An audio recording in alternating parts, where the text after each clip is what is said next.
Empire.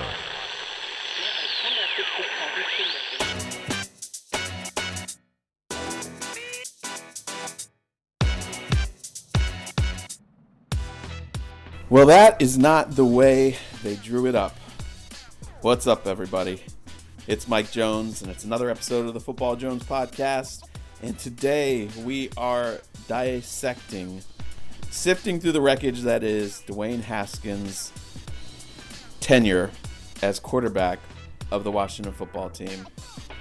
As you know by now, Haskins was released on Monday. He played in 16 games. 15th overall pick in last year's draft. Had two opportunities this year to be the solution for this football team. And as you remember, we had him on the podcast early in the year talking about the work he did this offseason, things he was expecting to improve upon, and man, it just did not pan out. And unfortunately, although he was in a bad situation last year, and although he's a part of a dysfunctional organization, he wound up being his own worst enemy. And so today we're going to be joined by our good buddy John Keim of the John Keim Report and ESPN.com, and we're going to discuss what went wrong and where do Haskins and Washington go from here. They've got a lot on the line on Sunday. They need one more win in this last week, and they would capture the division. But can they do it? And again, what does the future for Dwayne Haskins look like? So let's get into it right now with my buddy John Keim. Hey there. The holidays are here, so it's good to know Kroger can save you some time with free pickup on all your fresh favorites.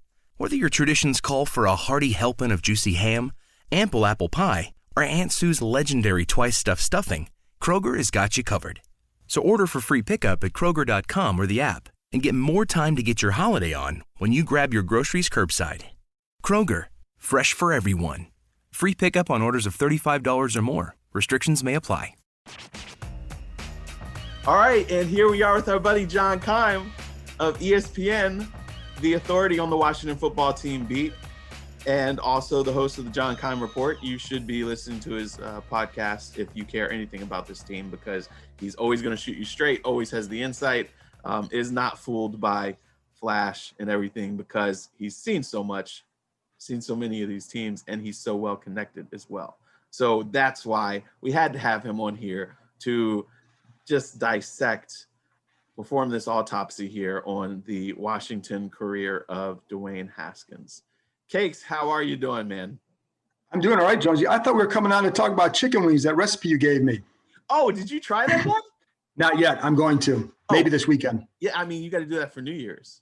Yeah, I think it might be a Saturday thing, but maybe, yeah. This team will drop news I'm sure, on New Year's Eve, so I'll probably be swamped. Yeah, true. But oh my goodness, those wings! Like, I'm telling you, if you guys want some wings, hit me up. Like the flavor, this thing, they pop. Man, now I'm hungry. Forget it. We already know Dwayne Haskins was bad here. It didn't work. Let's go back to the food. I see that twinkle in your eye. So, Cakes, how are you doing? And just how would you sum up the last 72 hours from Saturday to Monday in Washington football land? Yeah, I think it was both surprising and not surprising. And I say surprising because when you step back and look at a big picture, like here's a guy that came in here. Obviously, it was the owner who wanted him, but he comes in here as a first-round pick. And even if you thought maybe he should have been a third-round pick, he's still coming in here having accomplished a lot at Ohio State and put up numbers and represented some hope for some people in Washington. And then just how quickly it turned sour and how quickly he is now out of here. That's the surprising part. But when you dive back into it, it's not surprising, because once they benched him in after week 4, this was always the inevitable path. Based on what you heard kind of throughout there, and you check in with like, hey, are things any different? What's going on there? you never really heard like, man, this kid's really getting it now. I just can't wait to see how it translates to the field. You never heard that. It was always like, it was always kind of muted or whatever. So you knew that this was the inevitable path, the inevitable outcome was going to be this, unless you could find a team before the deadline or after the season that might say, hey, we'll give up a 4th or 5th round pick. Short of that, this was the inevitable path. Now, the other surprising part was what happened Sunday. He did have a chance to at least go out there and show that, maybe not show these guys, but maybe show another team, hey, this is what I can do in this setting. And, I can still help this team. So maybe you keep him another week. But then when you go out there and you lay an egg, and then Taylor Heineke comes in, who had been signed to the practice squad on December 8th, when he comes in and looks more comfortable in this offense, that was a wrap. And then Monday, when Ron Rivera says, well, if Alex Smith can't go, Taylor Heineke's going to go, I think at that point we should have started the news stories on Dwayne Haskins being released, because why would you keep him then? There's just it makes no sense. And, they were certainly tired of a lot of the off-field stuff, and not from a he's a bad kid standpoint, but just from a things keep happening standpoint. And so I think because of that, it was like, okay, it became a natural occurrence on Monday. Yeah. And that's the thing, is like, everybody you talk to, when I asked about him multiple times, everybody will say he's not a bad kid. He's a good kid. No. He just needs to grow up, and he also needs to learn that mental side of playing NFL quarterback and how important that is. Right. Because he might be doing some work, but he's not doing the right kind of work. He doesn't understand what goes into the preparation. So nobody thought he was a bad kid. But having said that, I do know that, like, people who early in the year were, felt like, hey, he deserved more of a chance, just needed to continue to grow and develop, they were done with him, after the strip club thing and after the awful playing. I was surprised that the release came, but as you said, we should have, I guess, connected the dots, because the dots were, it was there because, and again, Ron Rivera stayed with him last week because, one, it was a big game, and they knew there was a chance that Alex Smith wasn't going to be back. But it definitely entered his mind, should this kid be cut now after the whole, and it's like, I know that the headline part of that, what happened with him, was the strippers part. It didn't matter. You could have been at the zoo in a private party if you have people gathering without masks on. That was the issue. Strippers are whatever, but it was like, and it was just more from them. It was immature, selfish behavior, because we saw what happened to the Browns against the Jets, and just with one situation, or the Broncos, you wipe out a whole room, and you can't take that chance when you're the quarterback of a team with a chance to win the division.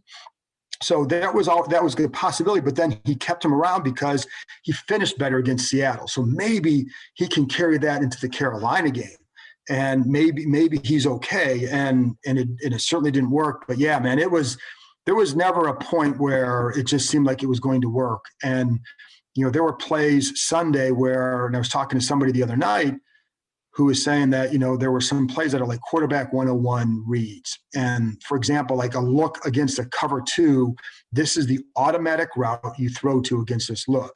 And it's like time and again, he would throw to the wrong route.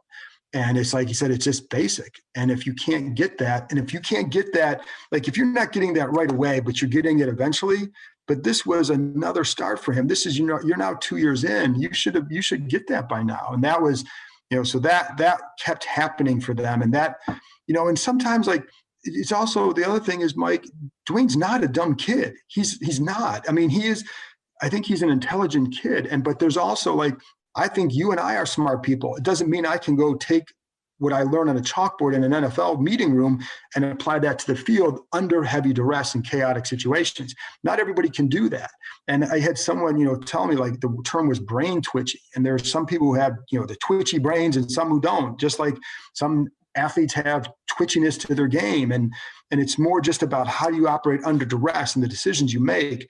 And it certainly seems like that was, part of the problem with him, but that's why they wanted him to do more on the side to prepare to better handle those situations. I think the thing that's most surprising for me outside of the release was just at the timing of the release was just that, okay, so he got benched, and then he's inactive for 3-4 weeks, and then he's the backup, and he gets to sit behind Alex Smith and watch. I really thought we were going to see some type of improvement or just maturation of approach. Somebody asked me earlier today about, well, did the organization do everything they could to help him?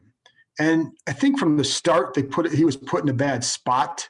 Right. I don't think this was the right organization for him to go through, given the situation with a coach and a scouting staff that didn't really want him at 15, certainly, and a coach who had to win now. From there, though, he was surrounded by a lot of guys who either played the position in the league, Kevin O'Connell, Jay Gruden, whatever people think of him. He's spent his life working with quarterbacks. He was one. Matt Cavanaugh played the position. Doug Williams is in the organization for guys that he can go talk to. Alex Smith is around him. So listen, if you just learn from Doug Williams and Alex Smith, you're golden. Right. Because you talk about guys who have taken the right approach. You don't need more. You should need a whole lot more than that. So those examples were there for him. Now with Alex Smith, even a year ago, I remember writing a story about the influence that they felt like he was having on Dwayne Haskins. And some of it, and Haskins even said, like, based on talking to Alex and having Alex mentor him, he changed around some of the structure of his week to allow him to get in earlier on a Wednesday for more film work versus training sessions or whatever. So he would do those on Tuesday and then get a jump on the film study to put him further ahead for the week, things like that. But you would think it would do it, but at some point though, it has to be ingrained in you that I want to do more of this. Right. And if it's not, like even with Chase Young, I remember when I wrote a story on him this summer, having talked to Larry Johnson, his D-line coach at Ohio State, and his comment was, and this wasn't about Dwayne, it was about Chase Young, but that the great ones don't need to be pushed. Right. And, they seek stuff out. Not only do they seek it out, but they implement it. Chase Young will go he was watching college film of Ryan Kerrigan to see how he developed as a pass rusher from there to the NFL. Who does that? No. That guy does it, because that guy doesn't say he wants to be great. Well, he will say it, but he then lives it. And I think that's what was going on with Dwayne, is he would say it, but I don't think he certainly wasn't living it, because they didn't think so. And it got to the point, Mike, where if initially during those first 4 games, he was doing maybe 30% of the work they wanted to see behind the scenes, he got it up to about 70%. And that's when it told me, like, you're not going to get it, because if you weren't humbled enough after being benched and then demoted to third string to then do more than that, will you ever get to that point? And I know there are some people here who feel like the best thing for him would be to go somewhere else, not just to get away from the organization, but to get away from his hometown. Right. And to be in a situation where you're on your own, not having these distractions. So that way, if the coaches are calling you to talk football, you don't have to tell them, well, I got someone coming over to do this. I'm going to this house. I'm going here. I'm going here. You have to have a personal life. We all get that. But when that happens consistently, then I think there's like, well, where's your devotion to this job? And I think there's just so much that comes with playing in hometown. So I think some of that change of scenery is what his best chance for staying in this league would be. Yeah, I agree with you. And I heard some of the same stuff about just needing to get away from the hometown. And I think like a great situation for him. And I asked a couple different people around the league, like, well, where do you see him winding up? Would anybody be interested? And, 2 different guys said Tampa would be a good situation for him, because you have Bruce Arians, you have Byron Leftwich, and you have a fully established quarterback and a backup where Dwayne would be forced to do nothing but just learn to prepare. He's not even wondering, am I going to play next Sunday? Or is there a chance that, I'm going to get some action? No, all you are doing is going back to school, basically, and getting that refinement. I think that would be the best situation, even if it wasn't Tampa, but some type of situation where you have a very veteran head coach, a veteran quarterback, and a good backup. So his mind isn't even on getting on the field, but he just is on how much do I have to work to grow and to understand, because we forget this dude didn't have a lot of college development and training and schooling in this. And like you said earlier, he probably should have been a 3rd round pick, and he would have had time to grow and develop into some of this maturity that he would not have had he not been reached on in the first round and getting all, this type of a glamorous position in his hometown like he did.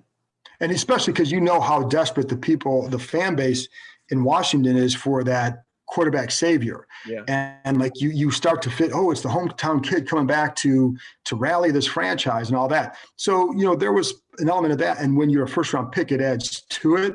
But I think the hard part is, will he, like you said earlier, or asked earlier, will he ever get it? And, I had on my podcast earlier this year, Adam Rittenberg, one of the ESPN's college football writers, and he was telling me that he sat in on a meeting room a couple of years ago at Ohio State when it was Dwayne Haskins, J.T. Barrett, and Joe Burrow. Okay. And he said they were kind of making fun sometimes of Haskins for how little he knew about the offense. Oh. And I was like, that's, now that was from college, right? So it's not like you're the same person now and you can always improve from that. But then you go from that to then you hear the stuff here. And it's like, it becomes a pattern, and that's what scared some teams before the draft, and it scared this team. He scared the football side. So I think so if he goes to Tampa and he starts to get it, but he's got to really do that.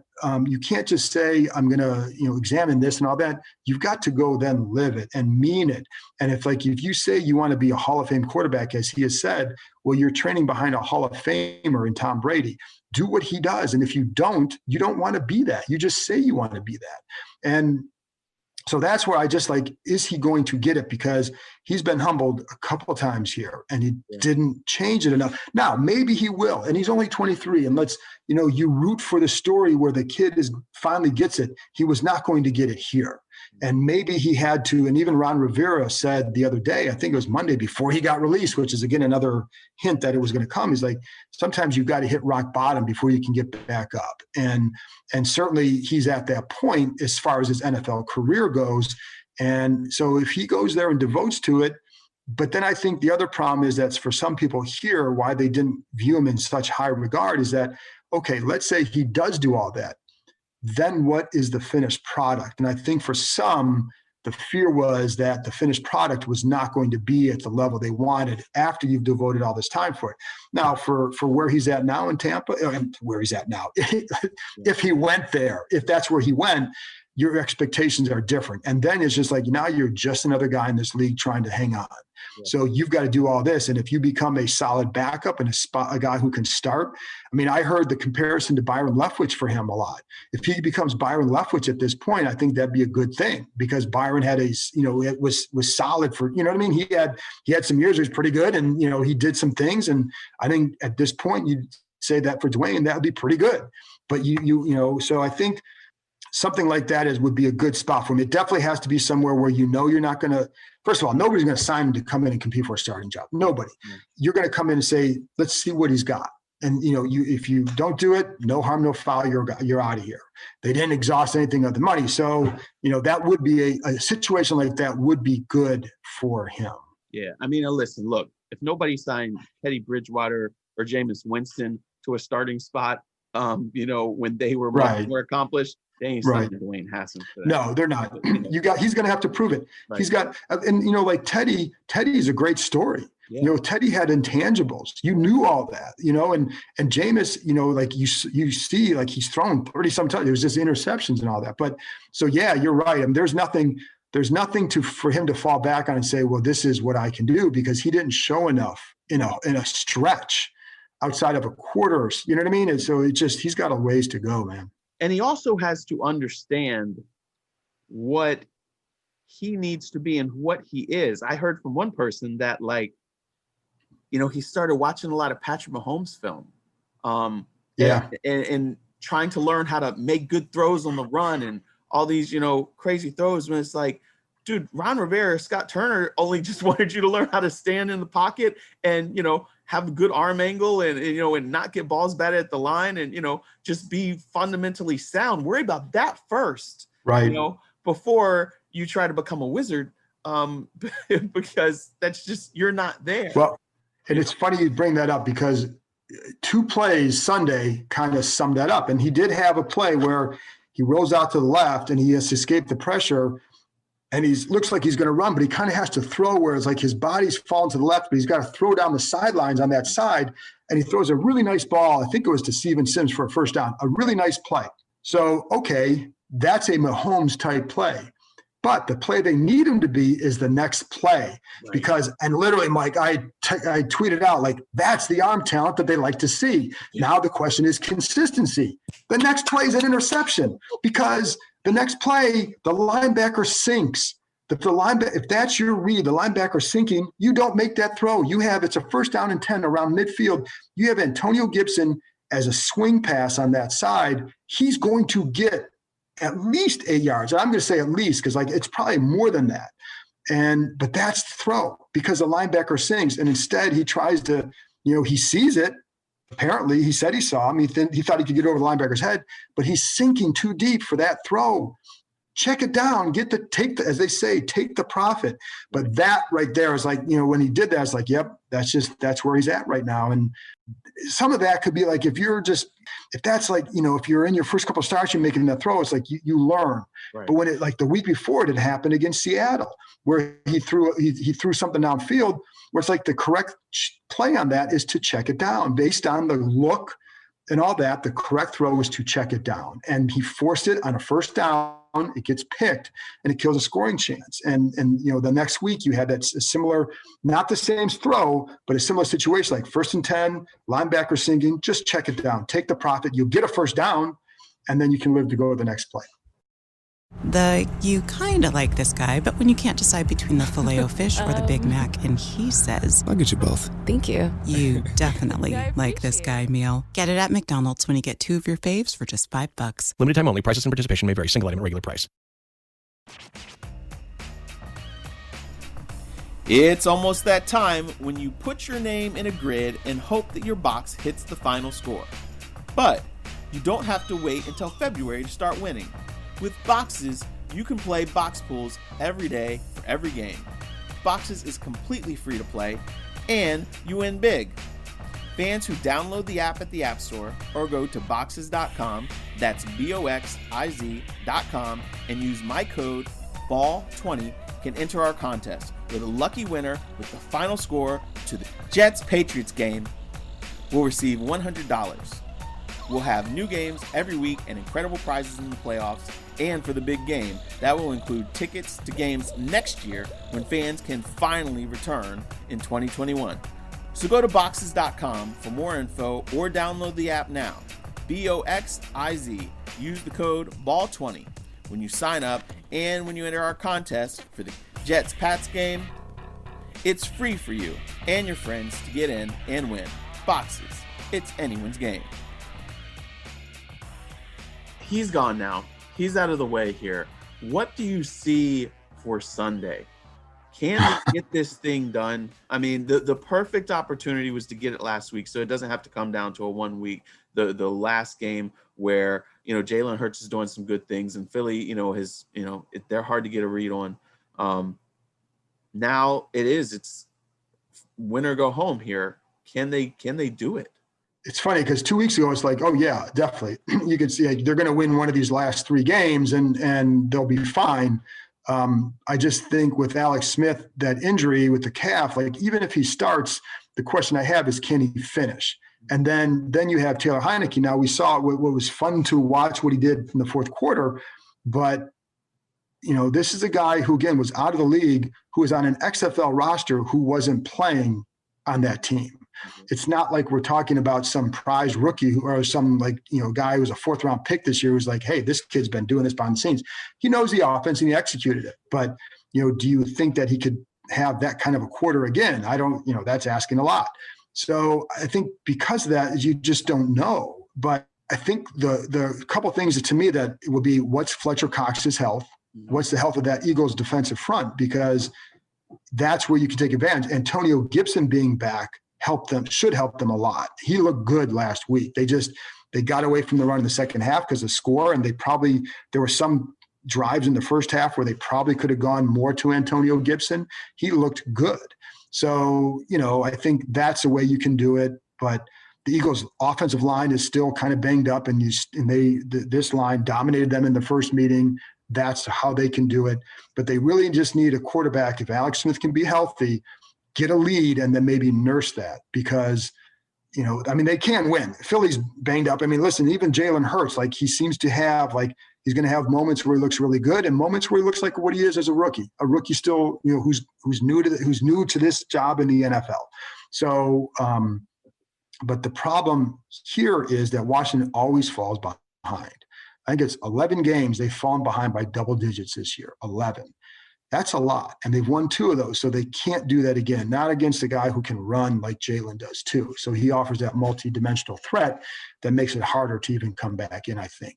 So, they can do it. But I think the questions I have is, then Terry McLaurin, he's got the high ankle sprain. We don't know what his status is. It hurts them big time when they're not there. And even Ron Rivera was talking Monday about, he could tell that Carolina did not respect their deep ball because they didn't have anybody who really threatened them down there.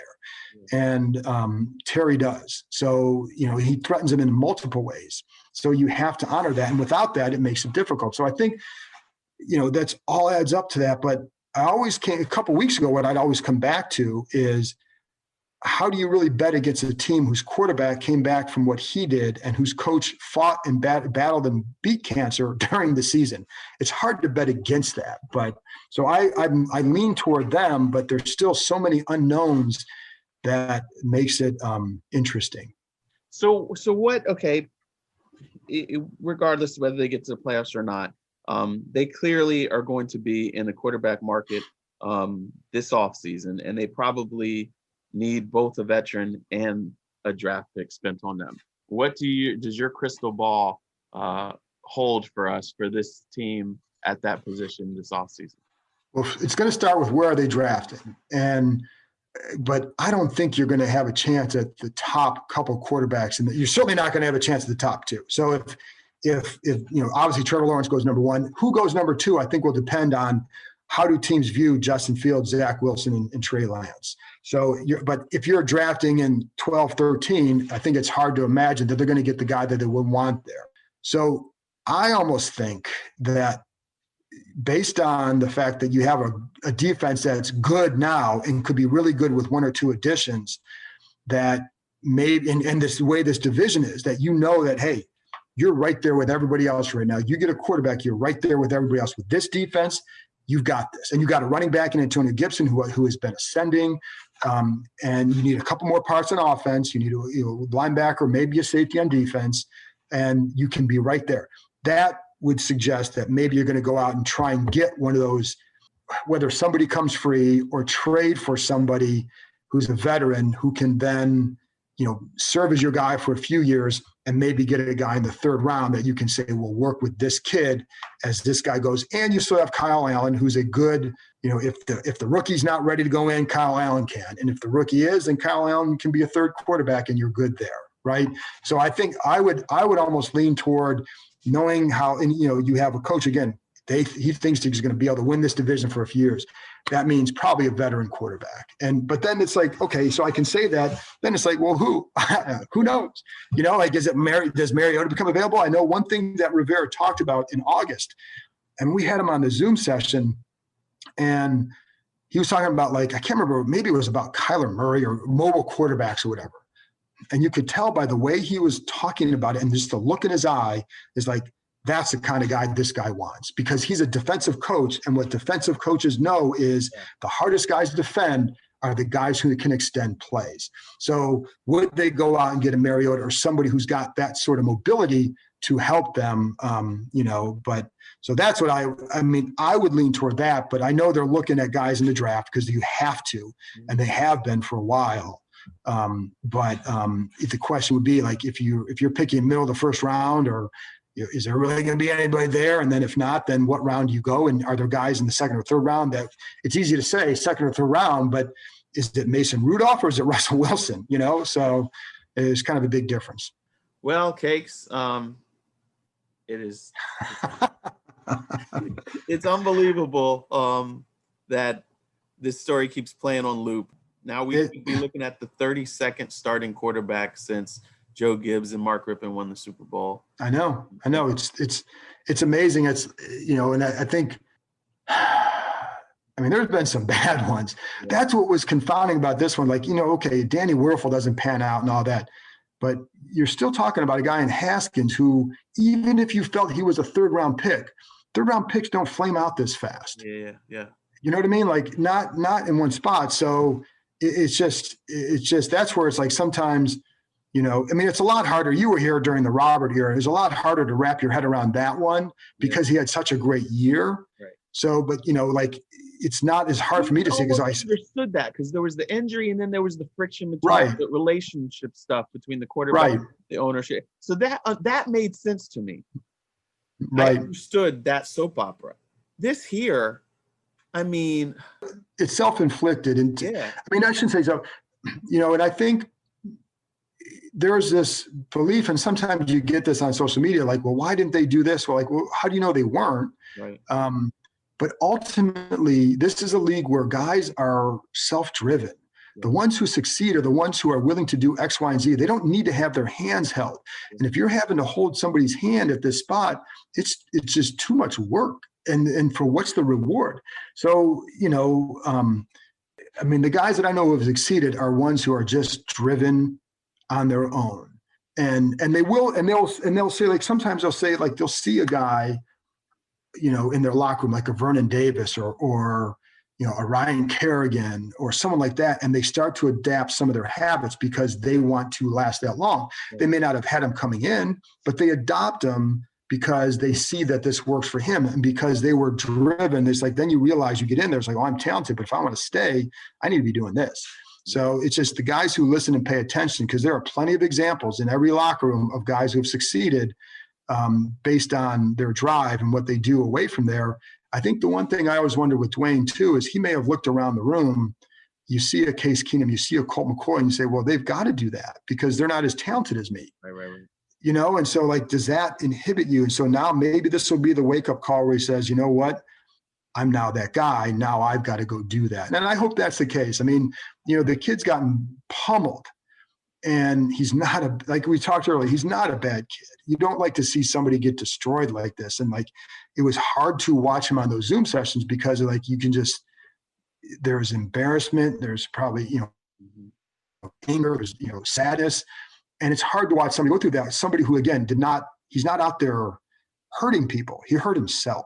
Right. And they all, in cases you can say hurt his team, but it's not that. And it's so it'd be nice to see a kid rebound because you don't want to see somebody be known as like, oh, this guy was just a massive bust. Right. And so hopefully he gets it together.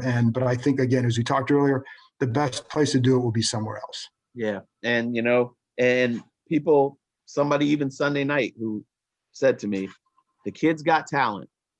Yeah. There's a whole graveyard full of talented quarterbacks out there, It's going to take more than just talent. And hopefully Dwayne starts to learn and realize that. And, hopefully for Washington, they can finally figure out their quarterback position. Well, only if the owner stays away from that decision. So otherwise, then it'll be, but yeah, I mean, they have a chance because they do have a chance. You get that right.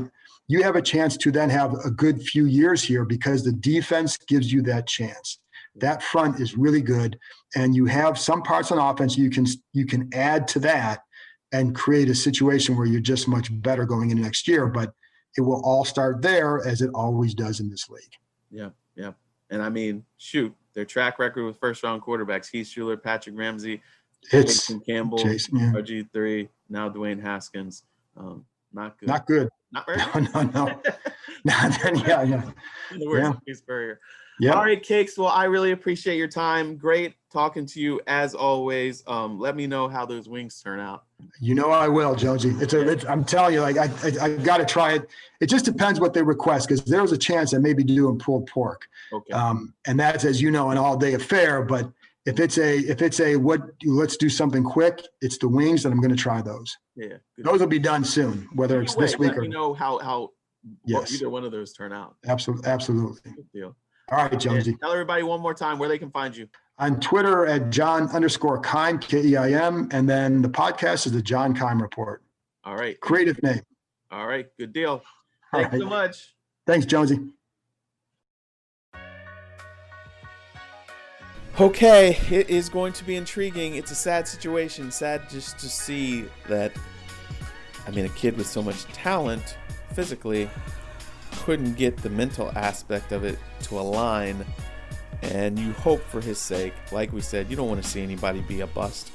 You hope for his sake he can get it figured out. It might take a couple years before he gets another opportunity, but you just want him to be able to learn and to thrive and fulfill his dream and his potential.